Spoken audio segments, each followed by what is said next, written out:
Hello friends, मैं आज से आपको विजुअल आर्ट जो यूजीसी में आता है विजुअल आर्ट पेपर 2 उसकी प्रिपरेशन के लिए आपके लिए कुछ पेपर सॉल्व करके आपको प्रेजेंट करूँगी।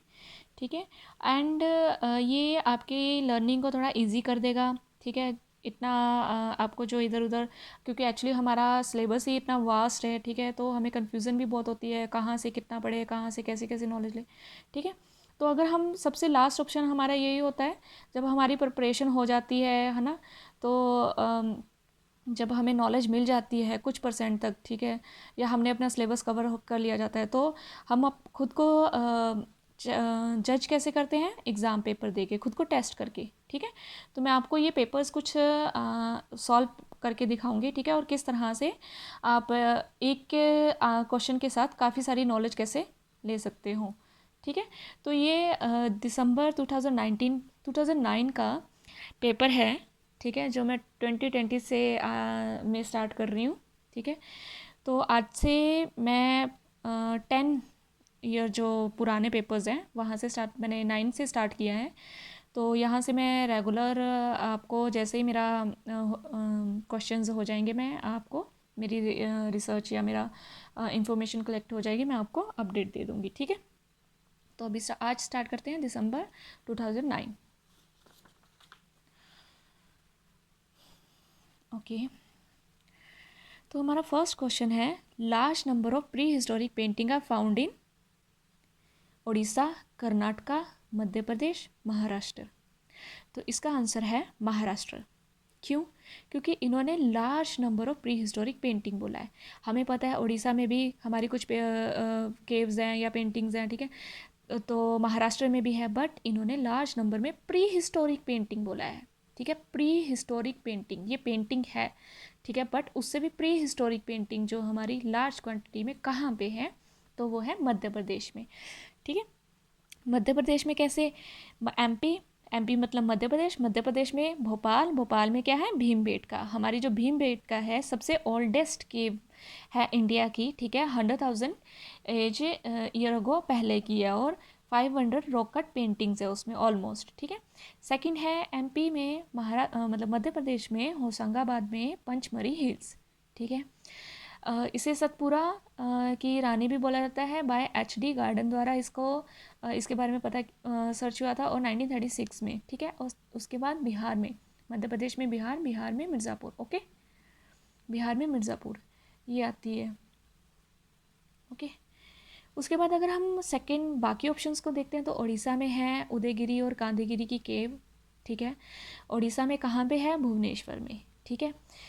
कर्नाटका में क्या है? गोल गुम्बज। महाराष्ट्र में क्या है? अजंता एलोरा केव, एलिफेंटा, रायगढ़ फोर्ट, बीबी का मकबरा, गेट ऑफ इंडिया। ठीक है। ये कुछ लिंक्स हैं।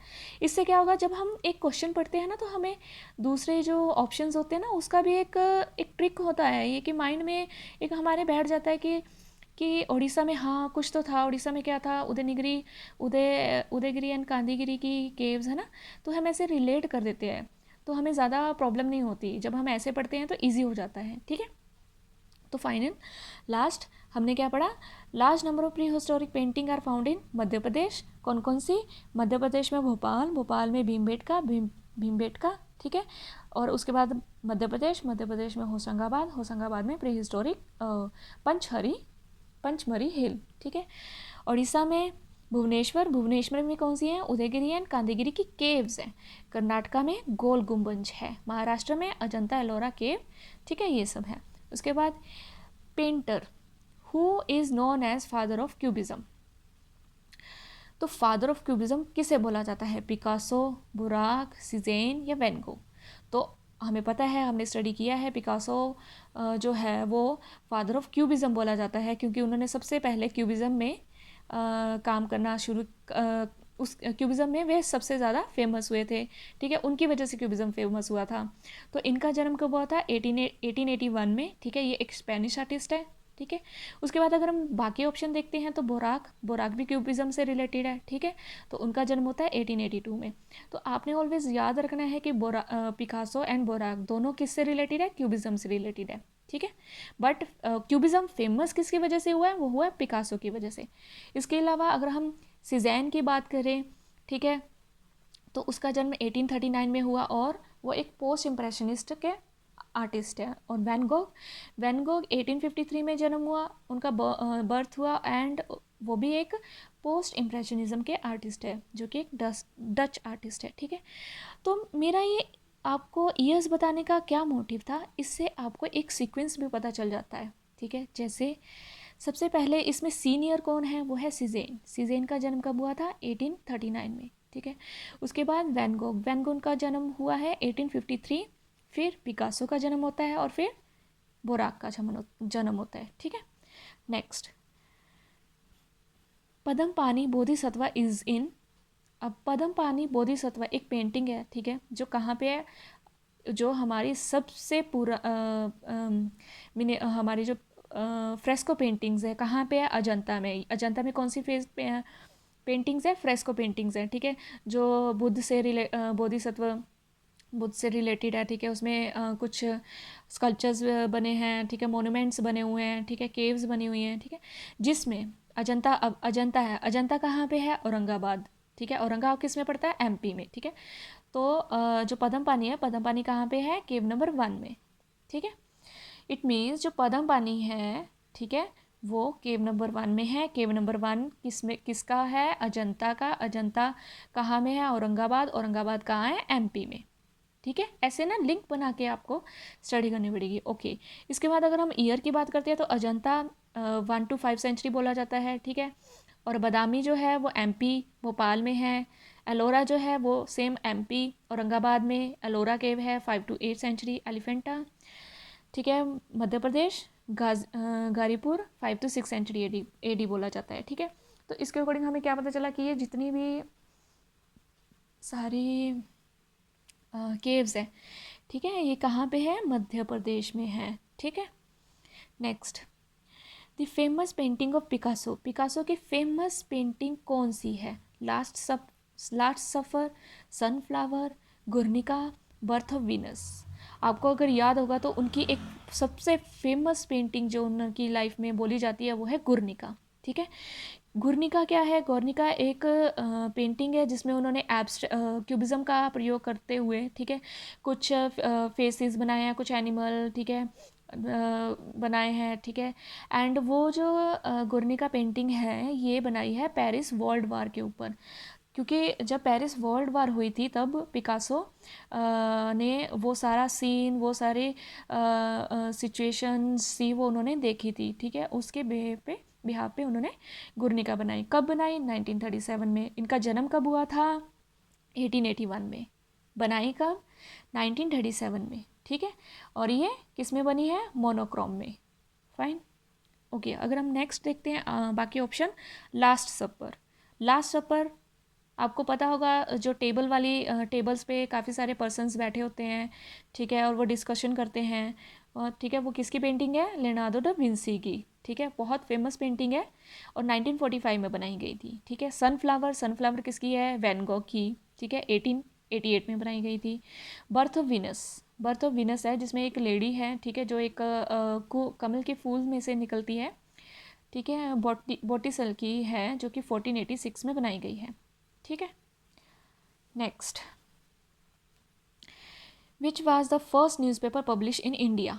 इंडिया में फर्स्ट न्यूज़पेपर पब्लिश। अब इन्होंने ये नहीं पूछा कि कौन सी लैंग्वेज में, ठीक है, या कौन सी स्टेट में, इन्होंने ओवरऑल पूछा है कि इंडिया में first newspaper publish in India. तो फर्स्ट न्यूज़पेपर तो हमारा Indian express, the Hindustan time और बंगाल गेस्ट। तो जो फर्स्ट न्यूज़पेपर है वो तो हमारा बंगाल गेस्ट है। ठीक है। जो बंगाल गेस्ट है, ठीक है, वो सबसे पहले आया था 1780 में। ठीक है। न्यूज़पेपर कब आया था, 1780 में। कहाँ पे, कोलकाता में। ठीक है। किसके द्वारा आया था, जेम्स ऑगस्टिस हैकिन के द्वारा आया था। ठीक है। उसके बाद 1861 में मर्ज हो गया था द टाइम्स ऑफ इंडिया के साथ। ठीक है। उसके बाद अब जो इसके साथ रिलेटेड कुछ ऑप्शन, जैसे इन्होंने तो ओवरऑल इंडिया के बारे में पूछा था ना, कि इंडिया में फर्स्ट पब्लिश कौन सा हुआ था, वो हुआ था बंगाल गेस्ट। बट इंडिया में इंडियन लैंग्वेज का पहला जो न्यूज़पेपर था वो कौन सा था, समाचार दर्पण। ठीक है। इन बंगाली में आया था। कब आया था, 1881 में। ओके। तो इसके अलावा बाकी जो ऑप्शंस है, जैसे हिंदुस्तान टाइम कब आया था, 1924 में आया था, ठीक है। हाँ, एक और चीज़, जो बंगाल गेज है ना, वो जब 1780 में आया था तो वो वीकली पर्पस पे आया था, मतलब वो वीकली आता था न्यूज़पेपर, जैसे जैसे संडे है तो नेक्स्ट संडे आएगा, उससे नेक्स्ट संडे आएगा, ठीक है, वीकली था न्यूज़पेपर। हिंदुस्तान टाइम था वो 1924 में आया था। द हिंदू था वो 1878 में आया था, ये भी एक वीकली न्यूज़पेपर था, ठीक है। और ये कहाँ पे आया था, चेन्नई में। उसके बाद इंडियन एक्सप्रेस है 1932 में, ठीक है। तो सबसे पहले अगर हम इसकी सीक्वेंस बना के देखें तो सबसे पहले है बंगाल गेज, जो कलकत्ता में था, 1780 में आया था, ठीक है। उसके बाद आया हमारा द हिंदू, जो चेन्नई में आया था, 1878, ठीक है। उसके बाद हमारा जो आया हिंदुस्तान टाइम, उसके बाद इंडियन एक्सप्रेस, ठीक है।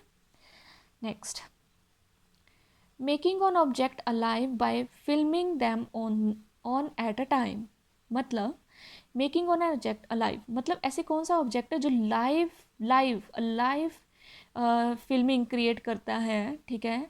किसी चीज़ को लाइवली हमें फील होता है, देख के हमें लाइव पता चलता है कि हाँ ये लाइव मूवमेंट हो रहे हैं, ठीक है। तो वो एक्शन, एडिटिंग, शूटिंग, ठीक है, एनिमेशन, ऑप्शन ये हमारे पास ये है, ठीक है। अब देखो, जो भी चीज़ें होएगी वो किस में कर सकते हैं हम, एनिमेशन में। एनिमेशन में जब हम कोई करेक्टर डिज़ाइन करेंगे तो हम लाइव करेक्टर डिज़ाइन करते हैं, ठीक है, एनिमेशन के थ्रू मूवमेंट होती है। अगर आप कोई भी एनिमेशन देखें तो उसमें मूवमेंट होती है, ठीक है, क्रिएट होती है, चाहे हिस्टोरिक टाइम से देखो, ठीक है। तो बट ये शूटिंग एंड एक्शन एडिटिंग ये इसका पार्ट नहीं है, ठीक है।